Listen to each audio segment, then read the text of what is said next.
Hi, everyone. Hi, everyone. I hope you can hear me and see me. So, welcome to our live stream.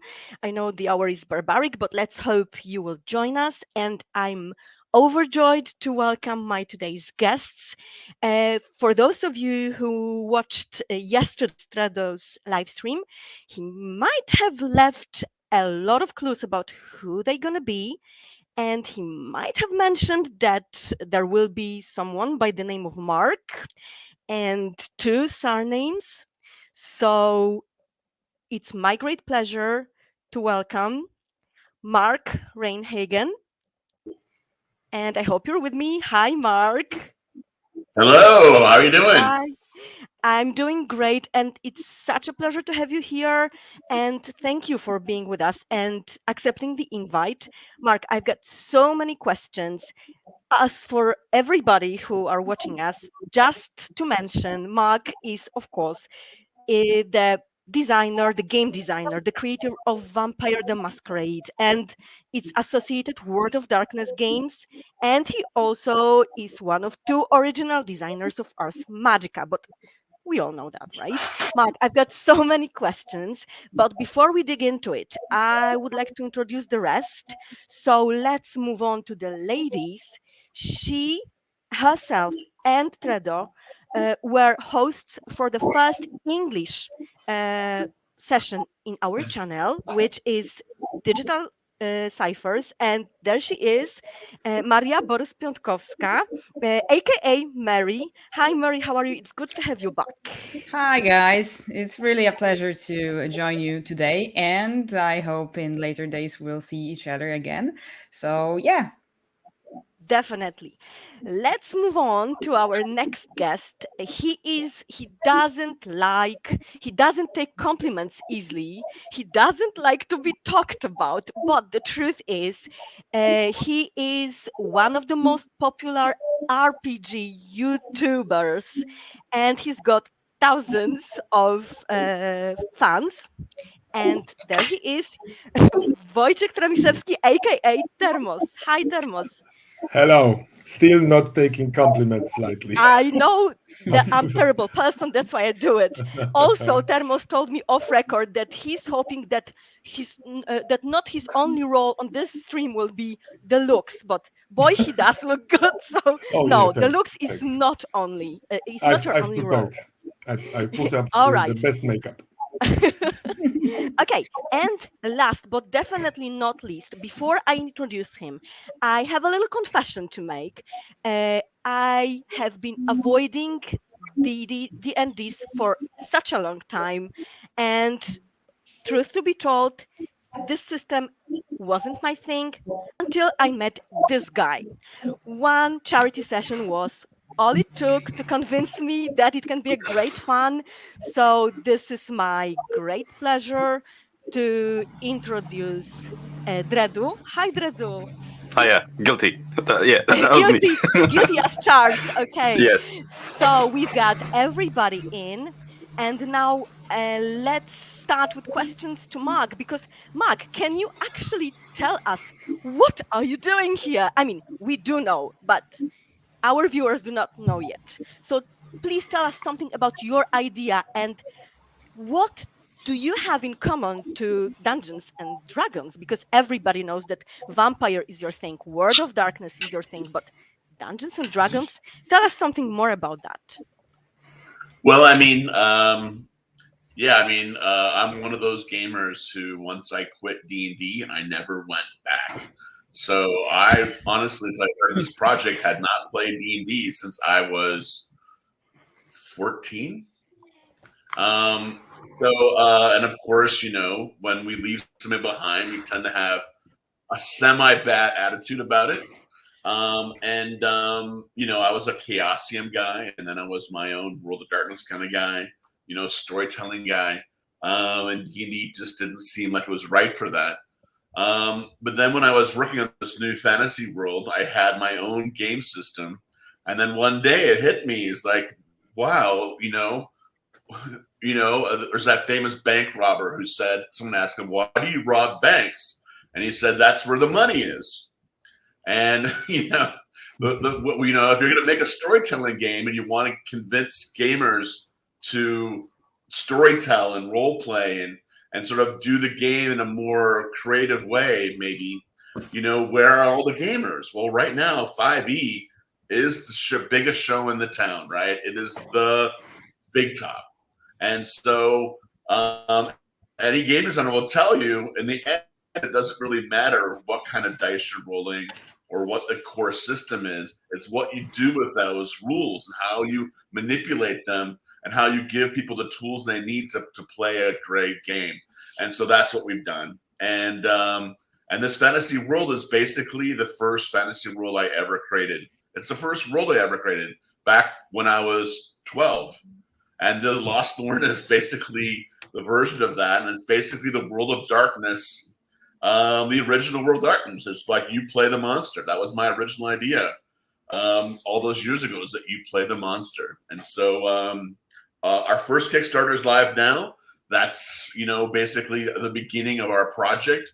We are Lost Thorn Games. I have a team of like 60 people, believe it or not, working on stuff. And our goal is over the next 10 years, we're going to release 10 games and 10 supplements in a row. And basically, hopefully, create the most detailed, you know, self-realized fantasy world ever invented. It's a crazy goal, but that's the goal.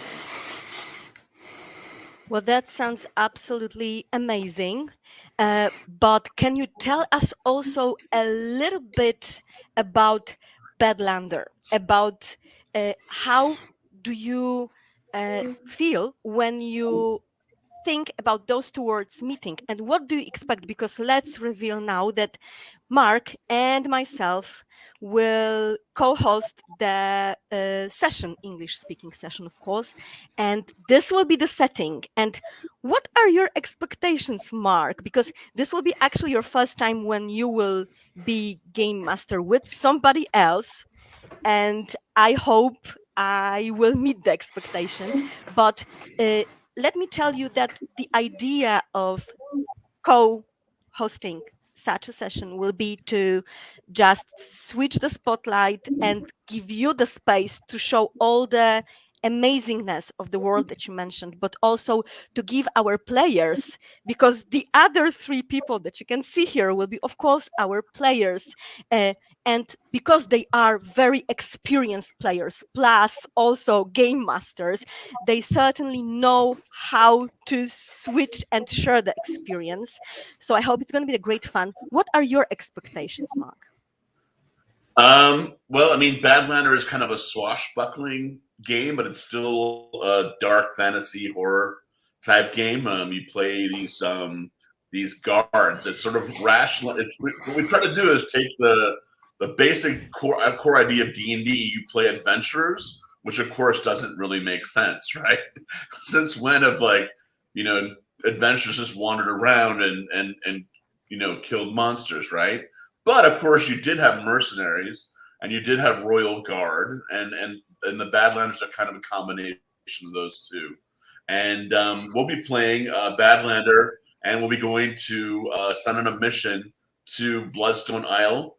The characters will be given a book, and that's actually a big part of the whole idea of Bloodstone Island, is that the players are given an artifact, you know, which in my mind is what's the greatest treasure anyone could ever receive? A book. Right? There's no greater treasure than a book.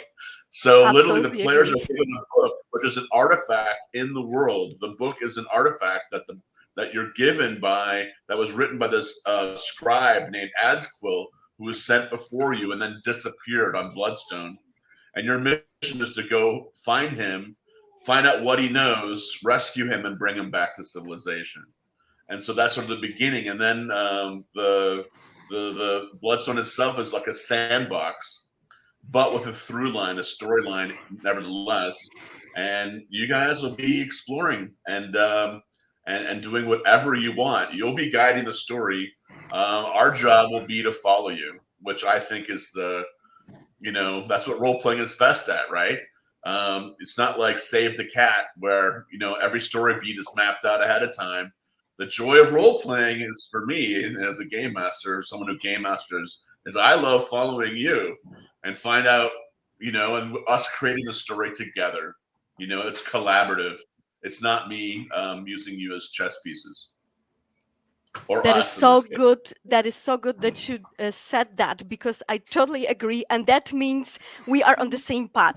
And now you said we're going to follow the players. So now let's ask the players, what are we going to follow?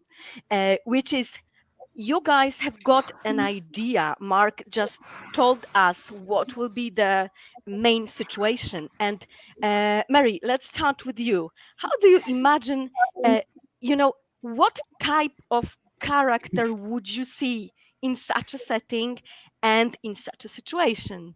I'm in love in characters that are fairly chatterboxes. I like to talk. I like to, enter into interactions, and I like characters like bard-like or chronicles or scribes, writers, and so on and so on that can actually write about the story we are exploring, right? So considering the setting, it can be like a song, it can be a poem, it can be for example, a diary, a memorial, anything. But I like, I like characters that can actually talk, not fight, talk, like diploma and so on and so on. So You diplomacy will probably is my sword. You will probably be our spinster then. Spinsters are basically the storytellers, but they're technically a guild that weaves thread, and so they have little spindles that they spin and make thread while they're telling stories. And Right. they kind of have some arcane powers, but they're wonderful storytellers, talkers, and they have some pretty amazing supernatural powers when they put their mind to it. Just they're very subtle, and they're very Great. People don't realize what they're doing, but they're actually reshaping reality around them in a way. Great. I mean, word is my weapon always. I like to have a word as a weapon, and any upgrade, any extra feature that can improve my storytelling skills or singing skills or anything else, that can be awesome. So yeah, you have a scribe. Actually, possibly known as the most redundant character in the group, but yeah, you will see. I will be necessary in some cases, and I will be meaningful. I promise. Okay, so there we go. We have the first problem solved. You know who potentially you're gonna be. Dredu, what about you? Let's go to... I mean, in terms of playing characters, I'm just seeing myself as a kind of, I don't know, like a dwarven pirate or something like that. I mean, it just fits, right? Like shiver me timbers with axes, jumping into faces of opponents and then just like running like hell around. Yeah, it's just that. So basically, in terms of characters, in terms of games, I mean, I want to see what exactly you offer in terms of how the games run. Plus, we got 2 co-op game masters, so yeah, that's gonna be fun. But yeah, basically, yeah, I can just see it as a nice pirate-ish, pirate-esque adventure where you can just have lots of fun drinking rum and slashing your opponents. See if that's the case. Yeah, it's vampires and pirates, so it's going to be dark, but lots of fun and games as well. I mean, in that case, staking your opponents with a wooden stake to the heart. That will be perfect. Okay, so before we move to Thermos, I have to say something because I didn't say that before. And Dredu, I didn't say what your actual name and surname is because when I look at you, I just think you are the only person. So here he is, Marcin Regulski, aka Dredu. And Thermos, what about you? What are your thoughts about the character? I'm on the same page as Dredu, actually. The dwarvish, piratish, big man fighting, not talking too much. Let Mary have it. That'd be my choice. I'm also into big guns or axes or hammers. Maybe something sad or mysterious. Maybe some curse that's killing me on the way. That'd be We have nice. Vileborn as a background, so that might, if you're interested in that might work for you. All Which right. is basically you have a hidden secret and a sordid past.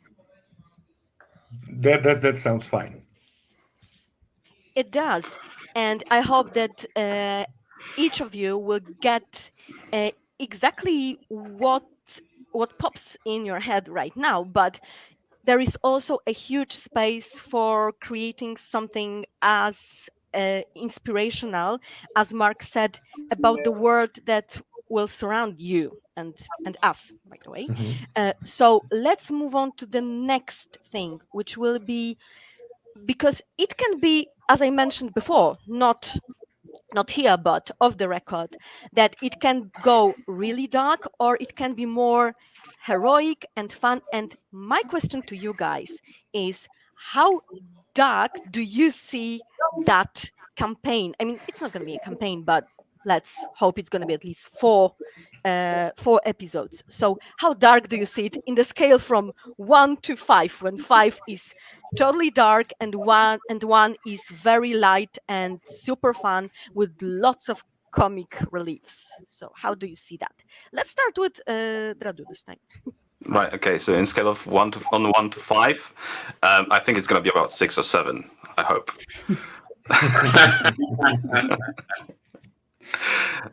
Yeah. Plus, like comic reliefs, like they always on the charts. I mean, you never skip them. You always put them in and you use them against your players. So yeah. So it's going to be fun, but it's going to be dark as hell. I absolutely hope that's going to be the case.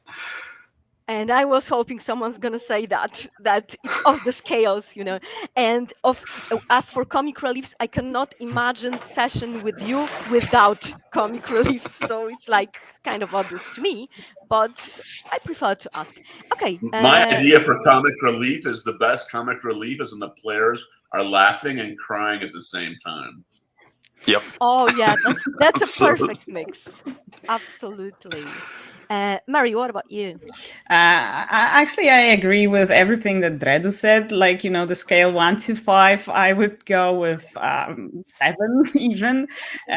I think, I guess you have a lot of, you have all the players that like the dark settings, as far as I know. So it would be awesome if it's that gonna be. And in terms of the comic reliefs, yeah, this is actually important to have comic reliefs in very, you know, dark, gloomy horror scenarios, just to make sure everyone can, you know, spit with emotions and, you know, and get into interaction with other players, just to make sure we are one team and we know each other well in case of our relationship, and we are united against one enemy, for example. Yeah, and these comic reliefs are very important parts of the game.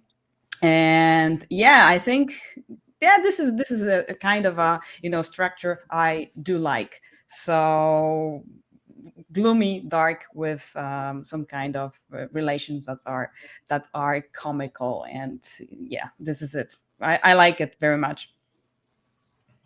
Okay, thank you. And Termos, how about you? Me too. The six, Me too, sorry. yes, 6, 7 on this scale is great.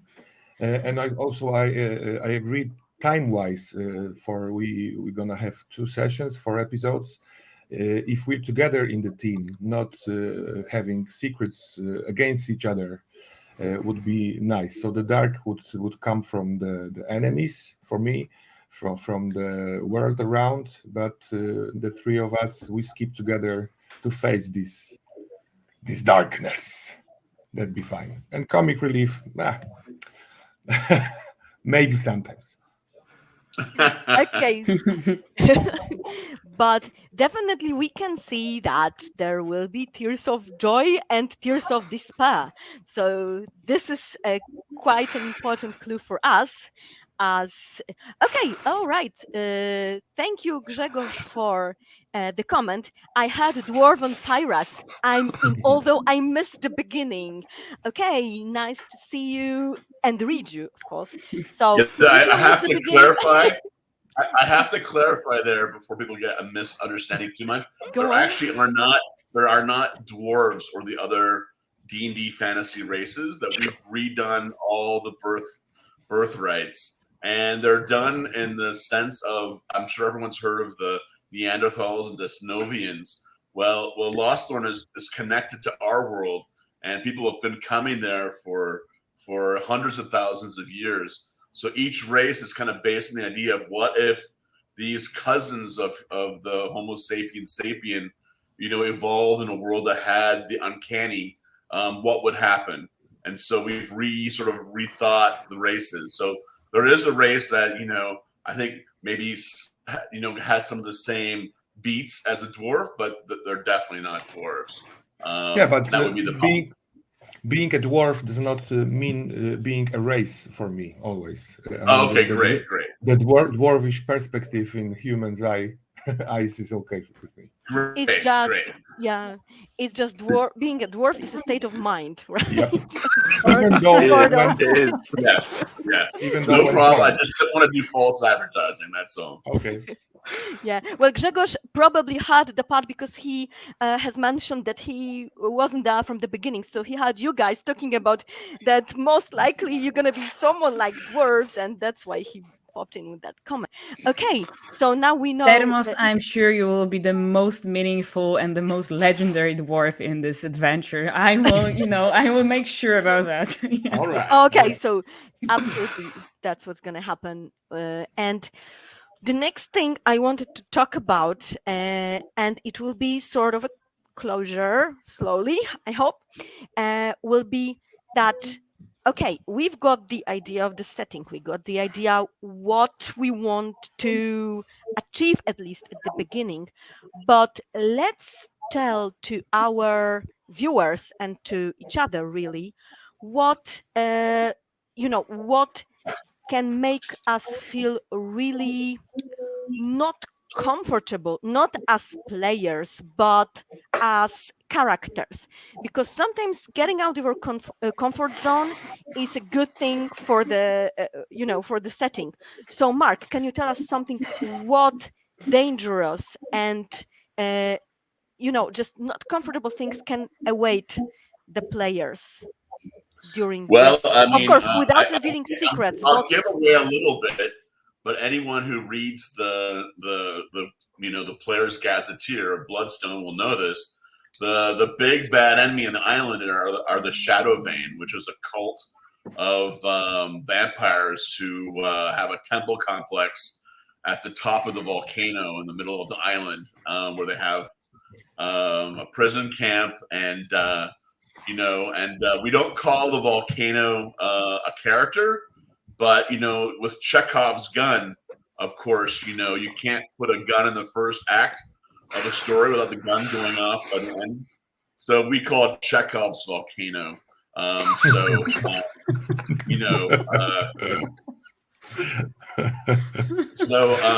Basically, the Shadow Vein will probably win no matter what you do, but hey, good luck. Thanks for nothing. I'm waiting impatiently to meet the Chekhov's volcano in the flesh. So- Yeah, I'm gonna grab a bag of popcorn definitely for the fireworks. The fireworks are pretty amazing. okay, I ask this question partly because I am aware that maybe we have some viewers who are really the beginners and they do not know a lot about the setting and the potential threats, but also, and that will be the question to you as players this time, are there any topics or subjects that you would definitely not like to see in that session and in that setting? And let's start with Thermos this time. Children, making them hurt, abusive against children is my topic. I would like not want to, Yeah, I feel the same way. I can't stand seeing that or hearing about it. But if I may, the before question to the characters about uncomfortable things that would be fine in the game, as I understood it, the losing control of a rage is a fine subject, or seeing friends hurt and taking fuel out of it is also fine. Yeah. This is a 7th on the scale, so what do you expect? Sure, yeah, fine. Yeah, that's fine. That's fine. But with the player comfort zone, only the children for me is a topic. Okay, so hurting adults is fine. Yep, the dogs is here actually. Mary, up to you. Definitely animal abuse. This is something I dislike, and I don't want such things, cruelty in the game as a player. But the thing that Thermos said, actually, losing control of the rage against our characters and friends so and so on, then that's fine. Yeah. Okay, and Dradu? I'm not having any topics whatsoever. I mean, if we skip the children and animal abuse, that's fine. Apart from that, nah, that's fine. I'm good. So we can hit you with everything we've got. Sure, yeah, bring it. We can... Oh gosh, I was just wondering this morning. I forgot the name of this little cutie. Was it Mike or Mikey? Mikey. Yeah, so I was wrong. Shame on me. My daughter loves Stranger Hi, Things. Mikey. All right. So, Mikey, you can be totally in peace because nothing is going to happen to you. And any Mikey, other you're animals safe in with ours. us. Yeah. Because nothing's going to happen to you or any other animals. All right. So now, guys, have you got any questions to Mark per se right now? Because that's the time. When do we play? Yeah, that's a good question. Yeah, it's well, we're going to start 3, 2, 1. No. Yeah. You sit in a tavern, yeah? Yeah. And the volcano in the background. Yeah, volcano. Yeah. Absolutely. Actually, I have a funny story. My very first vampire playtest, I invited the players over, and one of the players came to the door, and he said, "When do we start playing?" And I said, "We already have. Welcome to my house." And I did the whole thing as a live action game system because I didn't have any rules. So basically, they walked in my house, and we immediately began playing. Nice. And they played humans becoming embraced, of course. And it was 1990, whatever. When was it? Yeah, it was 1990. Yeah. Nice. Actually, I have a question about mechanics because we saw the player's card, and it's quite different from what I thought about D&D is. I'm not into D&D myself also. So what is it? What are we gonna roll?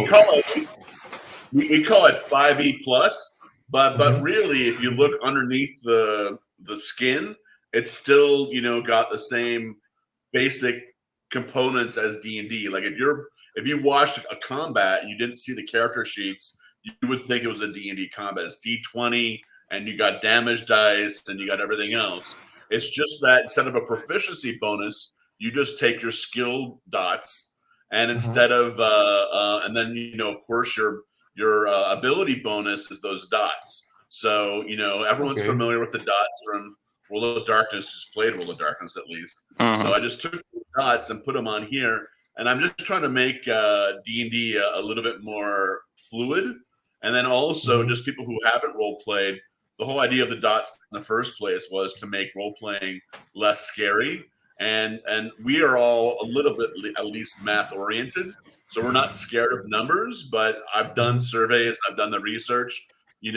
Over half the population is scared of anything with lots of numbers on it, right? So my goal has always been to remove every single number I can from a character sheet so it doesn't scare people.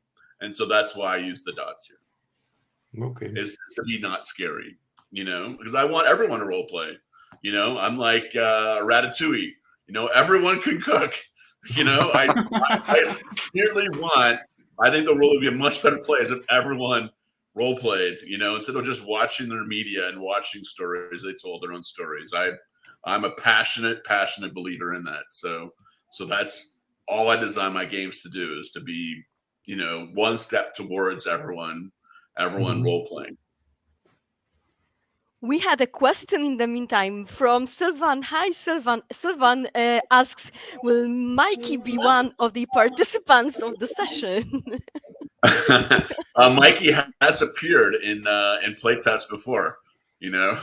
So although you might not recognize him, he'll be there. I think we will all go on strike if he doesn't. I mean, if he doesn't appear, it's like no session for us. Plot a twist, he's the bard needs a volcano. muse, so Mikey the muse. Yeah. Okay, so the answer is probably yes from time to time, and he will make a great NPC as well. Yes, and a very precious one. So Since that's we the answer. since we agreed about not hurting animals, this is a great build to have an NPC Mikey for a bard that will not be harmed ever.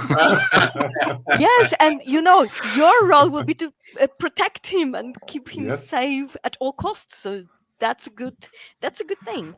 Okay. Have you got any other questions? Now let's ask Mark. Have you got any questions to the players?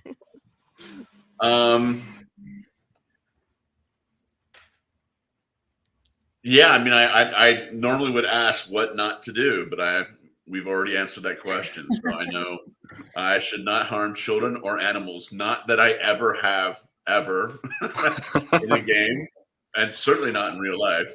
But yeah, I tend to avoid in my games anything, anything like that. I just, personally, I'm such a wimp that even in a movie, if they're harming an animal or child, I literally look away. I cannot look at it. So it's not something I'm gonna do.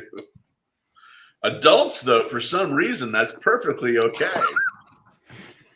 Yeah, believe me, many people say the same thing. That hurting people, that's totally fine, but do not hurt animals ever. Let's take this sentence out of context. Hurting Yeah. people is just fine. Losing control of rage. I wonder who started. I'm not the one who said that. Oh, come on, we've got it on record. Yeah. Okay, so I had a little remembering note that, guys, we are encouraging you to support the Curse of Blood Isle. Remember about that. Bloodstone Isle. Yes, the Curse of Bloodstone Isle.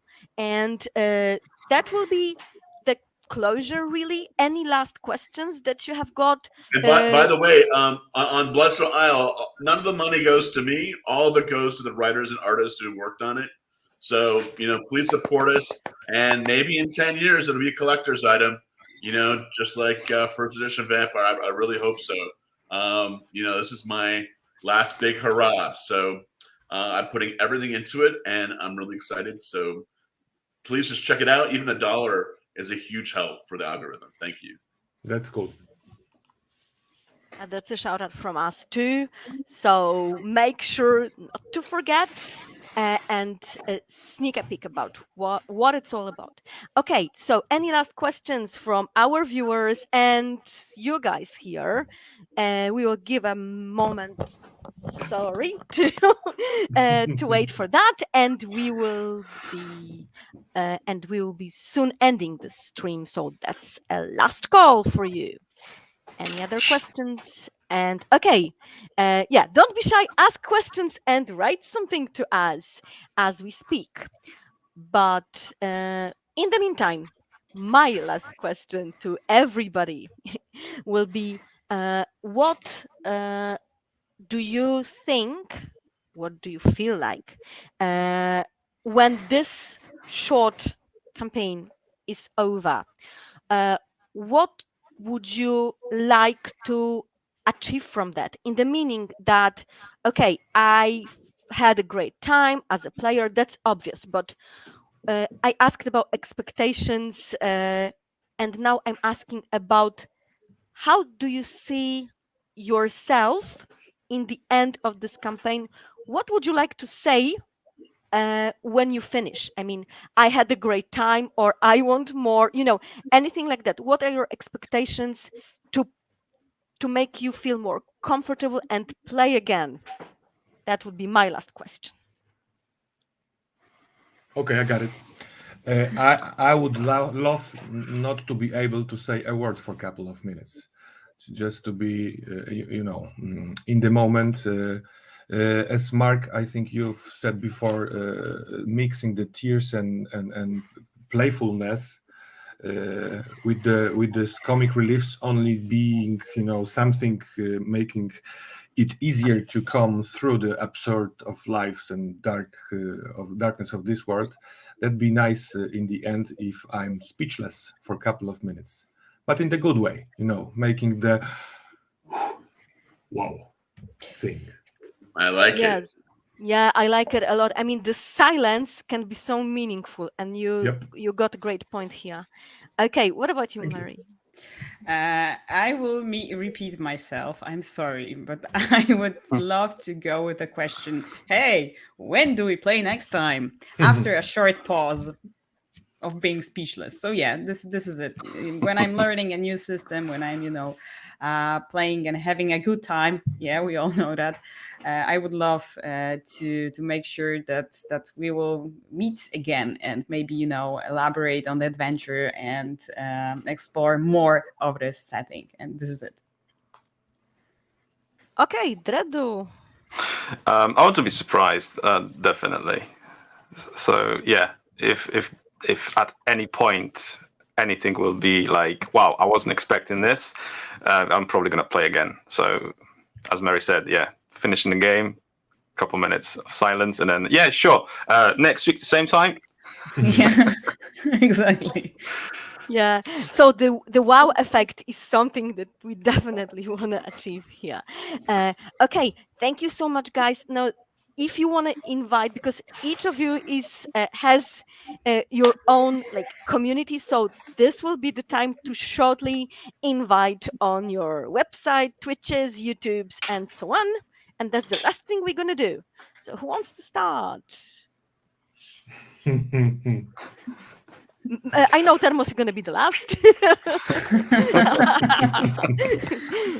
Mary, how about you? Yeah, thank you for being here with us in the morning. Okay, so follow us, Gry Collective, the association, on Facebook and on YouTube. We're doing fine things as everyone here does. So yeah, this is it. Just watch us next time. Please make sure to do that because it's worth it, definitely. Dredu. Yeah, so basically, if you go to twitch.tv/didredu, I'm there. All the links to any other single websites I'm at there. You can try to find me on Facebook as well. But yeah, absolutely, Twitch is the main thing. So if you want to see live sessions, they're pretty much nearly every day there. Come on, yeah, I'll welcome everyone. He's there. And Thermos. Yeah, I invite you to follow Kanał Termosa. I'm recording sessions in various games, genres, and so on. Thank you for being here in this morning time.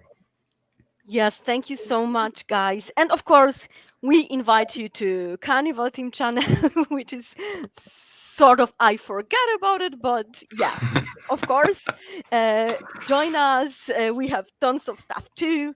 And thank you so much, Mark, and everybody. Thank you so much for being here.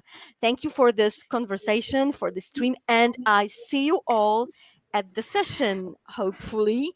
And you asked when it's going to be. We are so trying to make it, like October, and let's keep our fingers crossed to stay that October. way. Yeah. Okay. Thank you so much again, and I see you in the next not stream but recorded session probably. Bye. Watch us. Bye. Watch us. Cheers. Bye-bye. Thank you. Bye. Thank you. So yeah.